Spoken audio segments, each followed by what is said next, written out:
Hi guys, my name is Meads. This is going to be a follow-up video for the Valence custom antimatter spinner, which I reviewed a couple months back. And this is such an amazing spinner, just for the variety of customization that you can do with it upon ordering it. And you still can, at this time of review, you can still place your orders, and there's, I think, quite a bit of the exotic metals like a semiconductor or even a Mokuti frame that you can avail for. So if you have the means, definitely pick this up if you're into the spinner game. Alright, so here's what I have so far, and definitely a lot cooler now. So first off, I've upgraded the caps. So this is what I had originally. This is anodized gold, and both sides are, you get the Valence custom laser engraved logos.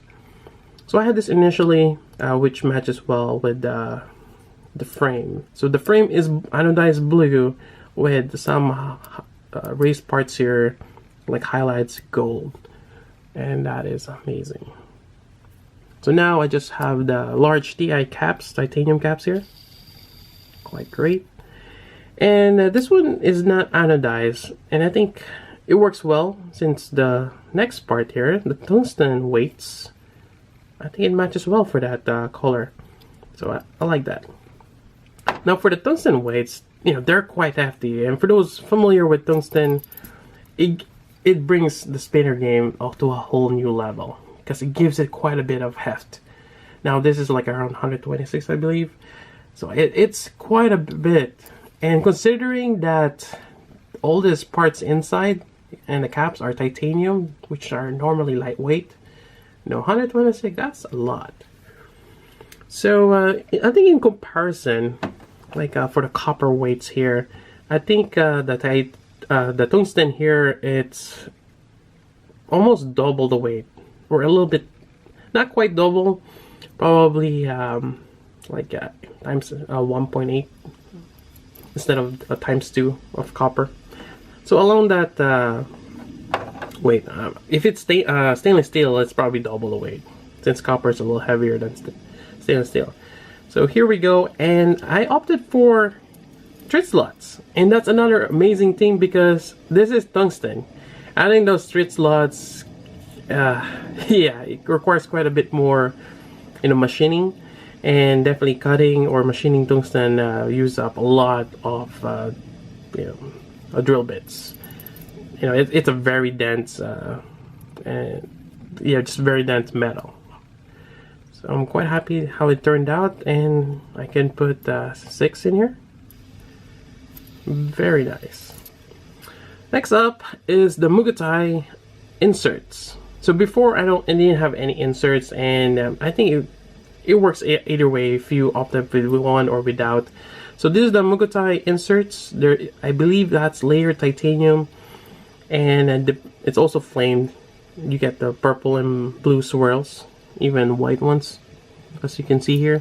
Now each side has a different pattern. This one has a bit more patches on it, and this one has more of the swirls. So that's really nice. And one side is just one piece, so it's just a little different pattern for each side. So that is quite amazing there, and it spins quite wonderfully. Now this is very nitpicking because I can feel a little flutter. Okay, let's see here. So this is how it is, and for the most part that is balanced.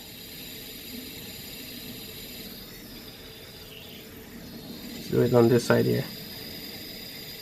Maybe a little bit. I can kind of feel it here, but for the most part that is balanced. Now there was a comment before on my other review regarding, when they get their antimatter, it wasn't balanced and they weren't that happy. Now if you talk to Ilya, and probably the best way is to well, I guess you can do that Instagram, because there's a messenger there, or Facebook. He'll walk you through or help you out getting yours balanced, especially if you opted to just get the add-ons. Because if you order from him, he'll balance it for you once you received it. But once you remove the or undo the retainer, that might change the balancing. So be careful on that. Don't check the bearings right away if it's not a problem, or make sure that you mark where the retainer stops. What I meant by that is, actually, I talked to him about getting mine, or a little help getting mine balanced, because this slots here, and this is for the bearing tool, one on each sides. That's the same thing on the other side. You got those. Depending on where you have those, you can make like micro adjustments on the balancing. So it does matter a little bit, and if you're really particular on the balancing, that might affect it. So those are just one of the tips that he mentioned to me. And for me, I've made some adjustment from his suggestion and mine, and for the most part, it's balanced. And the weird thing is, depending, or when you spin it, sometimes it will wobble, and sometimes you don't feel it at all. So it's kind of goes in and out. There is a wave spring inside. Not sure if I can show that. Actually got a spare one here. You can see that there. It's like a low tension thing. Kind of gives it a little bit of cushion on the spinner. If you have well, it kind of helps, especially if you have the tungsten weights or the copper. Definitely. But it kind of gives it a bit of cushion. And if you're doing vertical spinning, sometimes you can kind of hear that something is clanking there, like that. I actually kind of like that sound too. But it disappears when you do horizontal spins.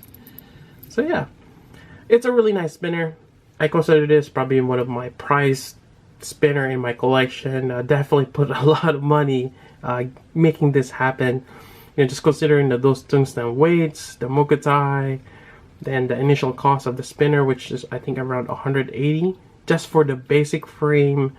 You get a cap, you got either a choice of the copper or the stainless steel weights, and probably like a simple anodized finish. Now if you want to go crazy with the finish or the anodizing of the frame, you can work with Ilya with that. He has a lot of options. Yeah, definitely there's really a lot of cool combo that you can do with this. So anyways, that's pretty much it for my update for the antimatter spinner. A really nice, and overall I'm really happy with this. And oh, almost forgot, hot spots. Like I mentioned before, tungsten might be a little, just slight. I still don't consider that a hot spot. I mean, I can feel it a little bit, but considering this is tungsten, comparing it with copper is smooth out here. I mean, for the corners, but here, barely any hot spot in my standards. And pulling it from this inside part here, no problem. Doesn't hurt me at all. Just a really nice spinner overall. So anyways, that's about it for this review. If you got questions, let me know. I'll provide the links through Valence Custom, where to order it, as well as his Facebook group. And there you go. So until then, this is Meads. Thanks for watching.